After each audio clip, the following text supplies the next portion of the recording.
Olá, gente querida! Hoje é segunda-feira, dia 15 de maio. Nós estamos na sexta semana da Páscoa. E nós nos aproximamos cada vez mais da festa de Pentecostes. É por isso que, desde ontem, porque lemos no texto do Santo Evangelho, e também hoje, cada vez mais, a temática do Espírito Santo estará presente nas leituras do Santo Evangelho a cada dia. O texto de hoje é de João capítulo 15, versículo 26, até o versículo 4 do capítulo 16.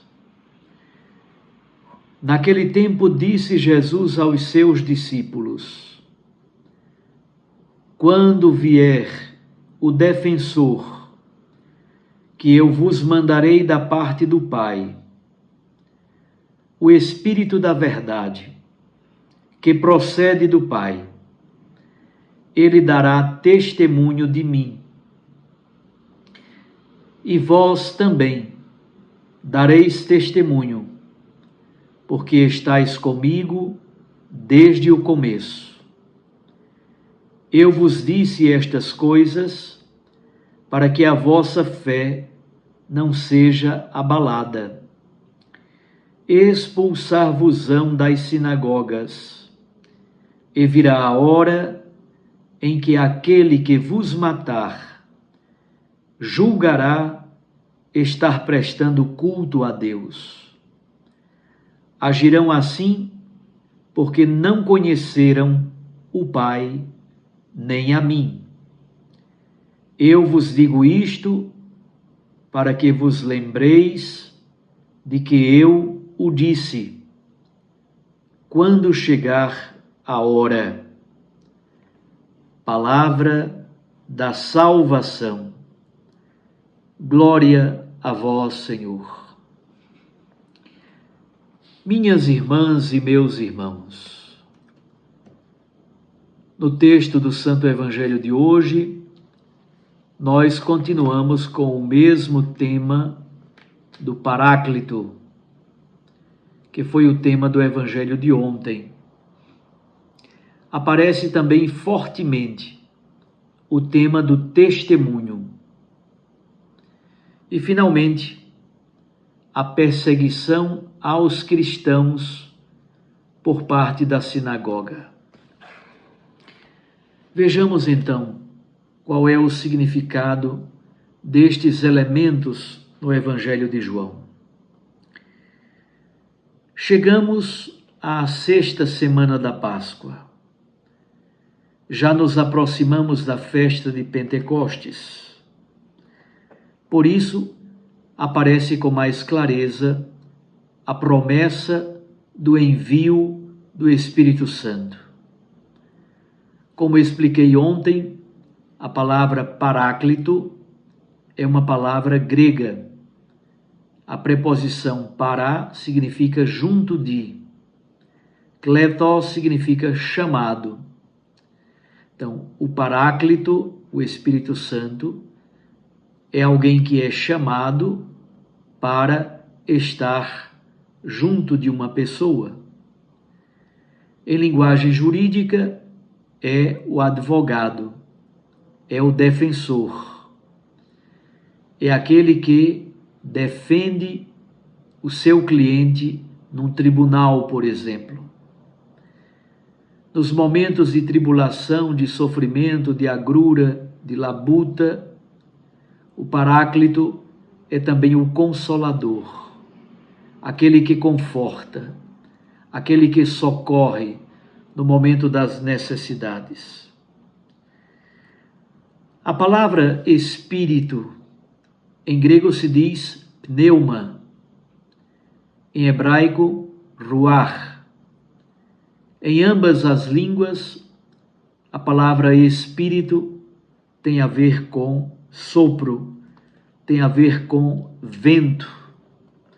Não é sem motivo que na língua portuguesa a palavra pneu provém da mesma raiz de pneuma. Este vento, este sopro, símbolo do Espírito Santo, na verdade denota liberdade, denota dinamicidade, denota força, processo, volatilidade. O Espírito Santo é plenamente livre e não pode ser engaiolado. Age como quer e onde quer. É o Espírito Paráclito, o advogado, o defensor, o consolador, aquele que conforta. Os discípulos e discípulas de Jesus precisarão muito da presença confortadora do Espírito Santo. Depois da morte de Jesus Cristo, Jesus ressuscitado retorna à direita do Pai, mas ele quer deixar conosco o seu Espírito, o Espírito Santo. E é o Espírito Santo que vai conduzir a igreja, orientá-la, guiá-la nos caminhos da missão. Aparecem duas características muito bonitas do Espírito Santo. Ele é o Espírito da verdade, que recorda aquilo que Jesus disse e fez.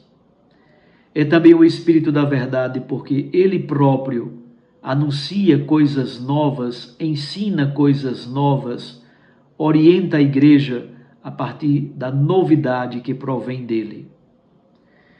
Mas além de ser o Espírito da verdade, o Espírito Santo é também testemunha fiel de Jesus Cristo. Os discípulos e discípulas de Jesus, na força do Espírito Santo, também são testemunhas de Jesus, também são testemunhas do reino de Deus. Iluminados pela inteligência da fé, eles podem entender existencialmente a mensagem de Jesus.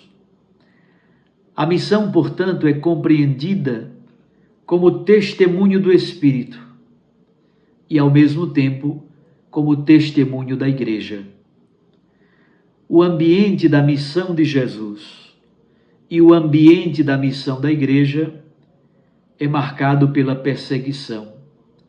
Jesus foi parar na cruz. O texto de hoje, do Evangelho de João, é mais ou menos do ano 90, ou um pouco mais depois de 90.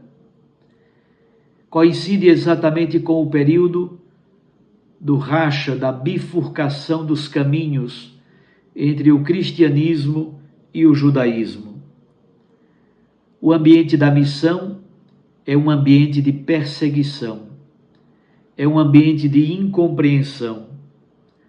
Inicialmente, essa perseguição provém da parte dos judeus. No ano 70, a cidade de Jerusalém foi destruída. Praticamente todas as formas de judaísmo foram destruídas, exceto o farisaísmo. Um pouco depois, os fariseus se reúnem numa cidade chamada Jâmnia e fazem uma assembleia, mais ou menos pelo ano 90. É exatamente esta assembleia que assenta as bases do judaísmo que está nascendo. Quando o Evangelho de João foi escrito, estava acontecendo exatamente a bifurcação de caminhos, na linguagem do teólogo James Dunn. Basta que nós lembremos, por exemplo, no capítulo 9, depois da cura do cego de nascença, todos aqueles que professassem Jesus como Senhor seriam expulsos da sinagoga. É por isso que os pais daquele que fora cego têm muito cuidado para não ferir sensibilidades. Muitos cristãos foram expulsos da sinagoga e tiveram praticamente que antecipar a bifurcação de caminhos em relação ao judaísmo. O ambiente da missão, portanto, tanto da missão de Jesus como da missão da igreja, é marcado pela perseguição. Os cristãos serão expulsos da sinagoga e até mortos. Isso acontece exatamente no período em que João escreve o seu evangelho. Portanto, meus irmãos, no texto do evangelho de hoje, 3 elementos são fundamentais.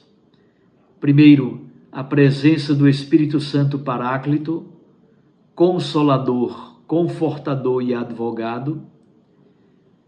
Segundo, o testemunho cristão. O testemunho de Jesus é o mesmo testemunho da igreja.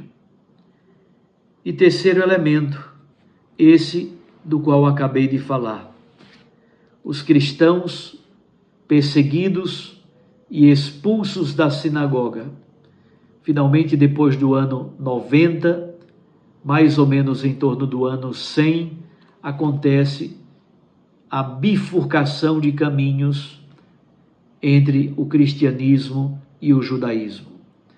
Variou de local para local, mas poderíamos dizer que esse processo se intensifica mais ou menos entre o ano 90 e o ano 120 do segundo século. Vai acontecendo gradativamente o distanciamento até que haverá o racha definitivo e muitos cristãos serão perseguidos pela sinagoga, isto é, perseguidos pelo judaísmo, para renegarem, para apostatarem a sua fé. Somos testemunhas do reino, somos testemunhas de Jesus Cristo, na força e na luz do Divino Espírito Santo. Que o Espírito possa guiar a igreja na força da missão para testemunhar o Evangelho de Cristo. Um abraço a você. Fique com Deus e com sua Mãe Maria Santíssima. Eu os abençoo. Em nome do Pai, do Filho e do Espírito Santo. Amém. Até amanhã, se Deus nos permitir.